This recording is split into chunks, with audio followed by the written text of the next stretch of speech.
¿Se puede vivir en el miedo? Lo que es realidad para nuestra mente es lo que experimentamos internamente como realidad, es decir, lo que sentimos, independientemente de aquello que tradicionalmente llamamos lo de afuera. Puede ser que el día sea hermoso, el clima perfecto, pero si nuestra mente está atormentada, tendremos un día tormentoso. Por eso es mejor hablar de experiencia que de realidad. La realidad, vista por nuestros sentidos o explorada por nuestra mente, depende del observador y cada mente vive una realidad distinta. Es decir, que la experiencia depende de cómo nos percibimos. Casi todos nos percibimos como materia mortal y nos identificamos con ella. Vemos que ahí fuera las formas materiales mueren constantemente. En la experiencia de nuestros sentidos, todo tiene un principio y un final. Todo cambia. Si nos percibimos en la misma calidad que esas formas externas, convivimos constantemente con el miedo al final, en cada pensamiento, palabra, acto. Esto podríamos llamarlo vivir en el miedo. ¿Recuerdan que la materia y la energía es lo mismo, manifestándose en frecuencias distintas? Todos los objetos que percibimos son en realidad campos magnéticos manejando grupos de energía, esencialmente luz, cuyas variables físicas están en permanente cambio. Las características especiales de nuestros sentidos hacen que sintonicemos de un modo particular con estos grupos ordenados de energía y los veamos como materia concreta. Sin embargo, la materia es energía en una banda concreta de frecuencias particularmente baja. Por eso algunos científicos llaman a la materia energía congelada. Pero la energía permanece, nunca muere ni se destruye. Son las formas las que desaparecen, permutan y renacen. Las formas mueren, aunque la energía permanezca, y nosotros percibimos nuestro ser como una forma, no como una energía en transformación. Por eso, bajo esta percepción, todos somos mortales. Convivimos con el miedo al final de la forma, es decir, a la muerte, al identificarnos con cuerpos. Y nos pasamos toda la vida buscando mayores posibilidades de supervivencia. Competimos, luchamos, porque creemos que solo saldrá adelante el más fuerte, el que mejor se adapte. Buscamos distintos modos de proporcionar placer al cuerpo, como única posibilidad de felicidad, aunque ésta sea efímera y escasa. Y hacemos sagrado el hecho de trascender mediante una familia, porque nuestros hijos se convierten en nuestra máxima realización. Pero no es natural vivir en el miedo. Todos creemos ser un cuerpo. Este es el primero de los disfraces que el ser humano adopta. La piel es nuestro primer disfraz. Aunque también decimos, no soy solo un pedazo de carne, tengo sentimientos y pienso. Pero también creemos que estos pensamientos y estos sentimientos surgen del cuerpo. Cada persona con la que nos relacionamos adopta distintos disfraces. Y dentro de estos disfraces sociales hay microdisfraces expresados en comportamientos relacionados con el concepto que tenemos de una persona o de un grupo con el que puntualmente interactuamos. Este es un arte en el que el ser humano está especializado. Somos muy buenos actores. Los disfraces son útiles para experimentar. son herramientas para expresarnos, con las que desarrollamos nuestra conciencia día tras día. Crean escenarios y situaciones que sirven de verdadero entramado vital. Se trata de formas mentales con las que nos identificamos fuertemente en momentos puntuales o durante toda la vida. Todo esto hace que, a medida que vamos creciendo, tengamos una idea de nosotros mismos. Hemos aceptado un yo-idea. Puede que esa idea sea yo soy torpe, o yo soy lento, o yo soy fuerte, o yo soy bello. Hemos aprendido ideas sobre nosotros mismos y sobre el mundo. Ideas que contienen y cubren a otras ideas. Intercambiamos ideas al expresarnos. Pero no solamente tengo esta idea de mí, sino que también tengo una idea de lo que quiero llegar a ser. Esto sería un yo ideal, que sería el grupo de deseos y objetivos que sirven para que me entretenga durante toda mi vida. Pero este yo ideal se desarrolla y va mutando paralelamente al constante cambio del yo idea. Permanecemos motivados exclusivamente por las diferencias entre el yo idea y el yo ideal, a no ser que profundicemos en la búsqueda de la verdad. Si hacemos esto, si buscamos la verdad, a esto se le llama autorrealización, es decir, hacerme real, ser quien realmente soy, más allá de todas las vestiduras mentales. Ninguno de tus disfraces es real, ninguno es tu esencia. Todos ellos vienen y van, y finalmente todos desaparecen. En realidad los disfraces que hemos inventado y adoptado han configurado un mundo mental tan rico y complejo que la mayor parte de nosotros no tenemos control sobre ellos, sino que más bien son ellos, los disfraces, los que dirigen nuestra vida interior. Eso que nosotros llamamos realidad de allá afuera es la gran obra de teatro resultante de la interacción de todos estos disfraces, percibida desde un observador que cree ser un personaje. Los seres humanos que viven en el miedo están presos en un cuerpo y en un sinfín de disfraces mentales, sin los cuales creen no ser nada.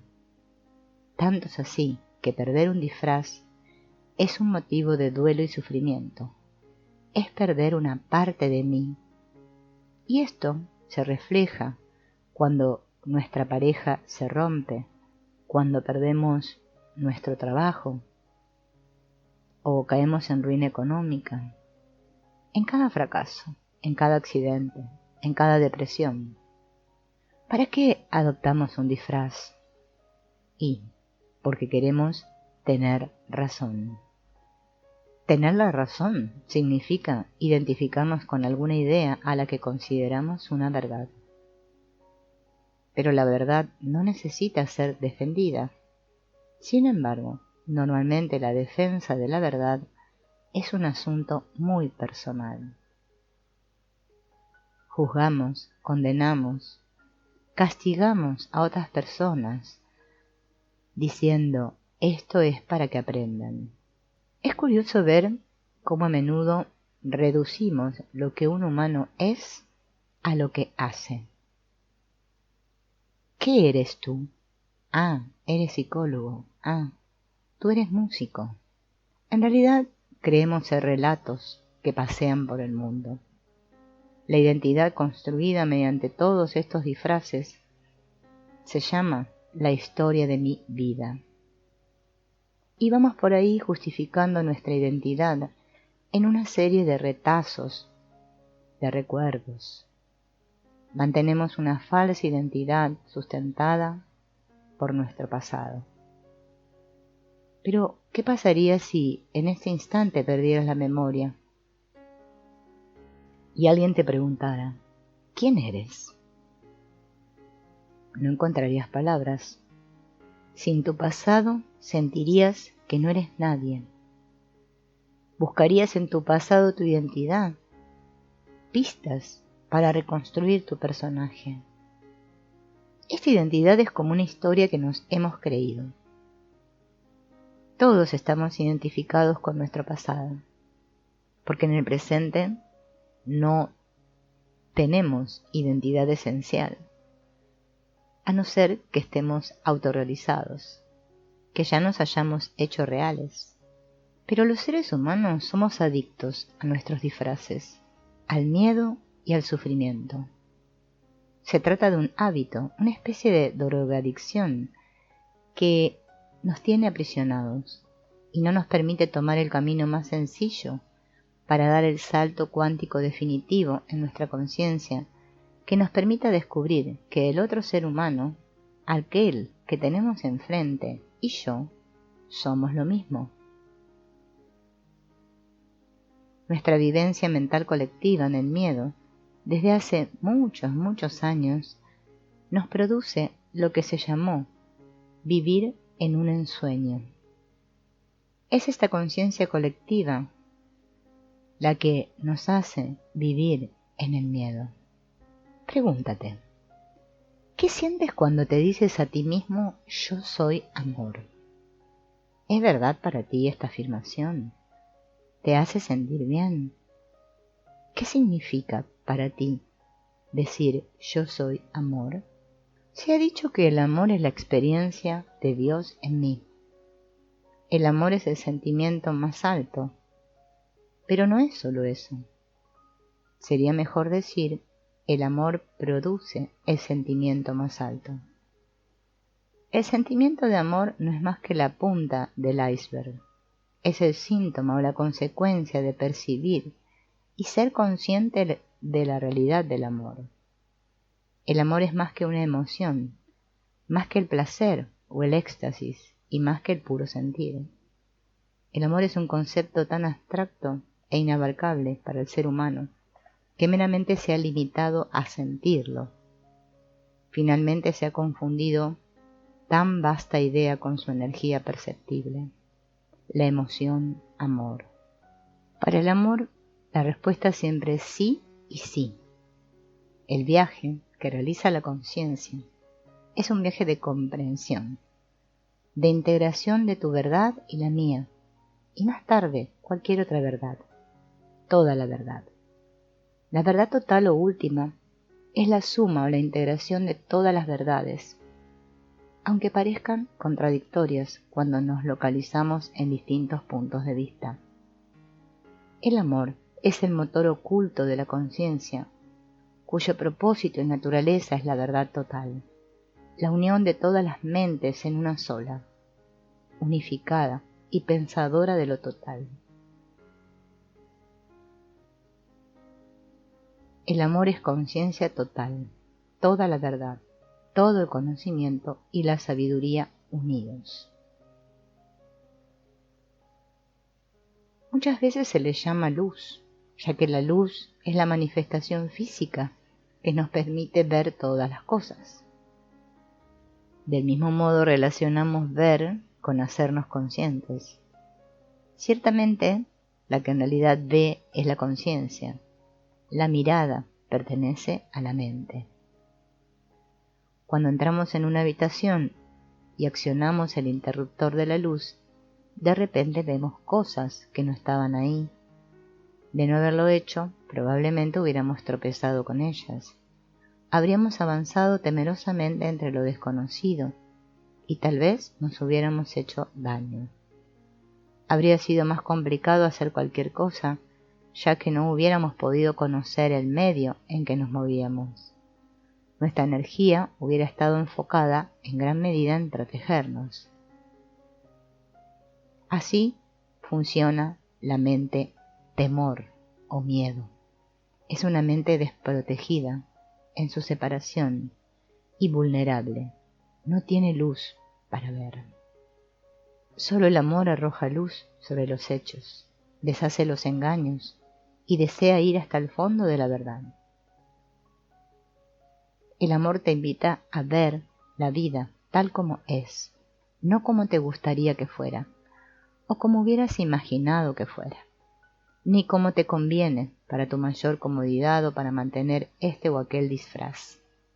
Claro, al principio perder el ego o un conjunto de ilusiones te va a hacer sentir dolor, ya que creías que estas ilusiones eran parte tuya. Pero finalmente te darás cuenta de que este dolor te ha liberado de una continua frustración en la vivencia del engaño. Te has liberado de todo un conjunto de dolores que arrastrabas alrededor de tu ego perdido. Amar implica ir silenciando todas las ilusiones. Una persona que jamás haya visto una cámara de video observará este objeto con curiosidad sin encontrar mucho sentido. Se fijará en el pequeño cristal curvo de la lente, en la cajita metálica, en la correa, y solo podrá relacionarlo con objetos que anteriormente hayan participado de su experiencia, de su percepción. Si anteriormente conoció la cámara fotográfica, puede ser que relacione ambos objetos y se aproxime a la conclusión de que se trata de un capturador de momentos. Sin embargo, una persona que ve una cámara de video después de haber visto cientos de ellas, reaccionará de modo muy distinto. Mientras que el primero observa la cámara con curiosidad, comparándola con objetos parecidos y sin idea del propósito del objeto, el segundo probablemente revisará su peinado, cuidará su postura y se sentirá nervioso por lo que esa cámara es capaz de registrar. Dos seres humanos con diferente experiencia perceptiva previa viven una realidad muy distinta. El modo como percibimos nos hace experimentar la realidad de un modo tan distinto que podemos decir que nuestra percepción configura nuestra realidad. Es decir, todo depende del cristal con el que se mire. Vivir en el miedo, fielmente agarrado a la programación del ego, puede que resulte cómodo, pero solo lo es cuando no conoces más que esa manera de pensar. En sí misma la programación mental del ego está estructurada para perpetuarse y sobrevivir. Esa función es la principal, no hacerte feliz o reconocer tu verdadera identidad. Pero cuando conoces el gozo y la comodidad de la paz, del amor y la alegría de ser, entonces ya no te resulta tan cómodo estar aferrado al ego. Solo el amor crea valor al cambiar la percepción. Porque el amor no tiene miedo, porque el amor es valor, entendiéndolo ahora como un antónimo de temor. El miedo intenta escapar de la verdad, busca el engaño, busca evitar el cambio y mantener las cosas como están, es decir, sobrevivir. En la seguridad y la comodidad nada obliga a aumentar el conocimiento o a cambiar el modo de ver. El miedo no es amigo de los cambios, pero el amor es el cambio y la paz al mismo tiempo. Cuando afecta a la realidad construida mediante la intuición o mente superior, aunque a la mente dual le sea imposible comprender ambas cosas juntas. El amor es ilimitado e infinito, y lo ilimitado e infinito no es posible que pueda temer nada, ya que nada necesita ni nada carece, nada que ganar y nada que perder.